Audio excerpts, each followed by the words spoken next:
I turned on the radio while I drove through Malibu at dawn, riding behind a couple of gardening trucks and some construction workers. Nobody else in LA gets up that early, which makes it a perfect time for the escaping refugee from Big Sur. They describe the details of the blazing forest along California's rugged coast and thousands of acres of the Los Padres National Forest. It all seems so distant and contained, nothing to worry about for the rest of the world, merely the morning news.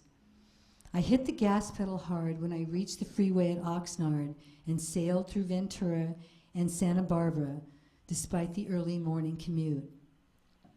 The phone buzzed as I entered the tunnel at Gaviota, and I anxiously adjusted my Bluetooth.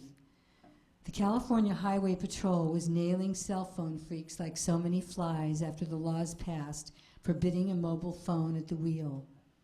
"Hello," I said, coming out into the light of the Central Valley. "Good morning," said Hawk. "How's the weather?" I laughed. It was warm and sunny and clear as a bell. "It's beautiful, about 75 degrees. Not bad for 9 a.m. "Where are you on the road, Diana? What's the closest town?" "Buellton, about 5 miles. Why, are you sending a helicopter for me?" "I wish. I'm planning my way out of the forest to meet you." "Wait a minute." I could hear the keyboard on his computer as I passed Buellton city limits. "Okay, here's what we'll do. I'll meet you at the big winery in Gonzales, the one right off Gloria Road. There's a garden of rose bushes near the gate. You should be there in about 2 hours. "Oh, sooner than that. I'm hauling ass." He laughed. "I'll bet you are. I will be there at 11 a.m. Wait for me. Do not leave, okay? Promise me you will wait. Only if you give me a phone number or something, just to be sure you don't forget me."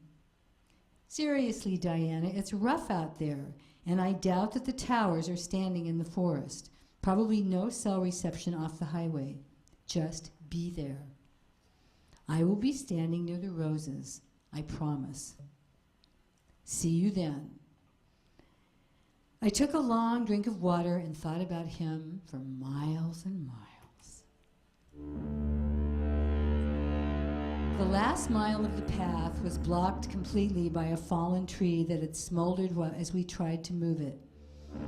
The wind picked up and blew ashes across the sky, and live sparks fluttered down the bushes. There was a faint sound of water nearby, and Hawk told me that Perigo Creek came cutting through the steep rocky crevices and sloped to the meadow. We pushed the base of that tree with all our might to give the rover a chance to pass. One mighty shove finally rolled it away, and we wearily climbed back into the cab. We strapped ourselves in, listening to the wild force of the fire. The wind whipped at the windows as Hawk put the rover in gear.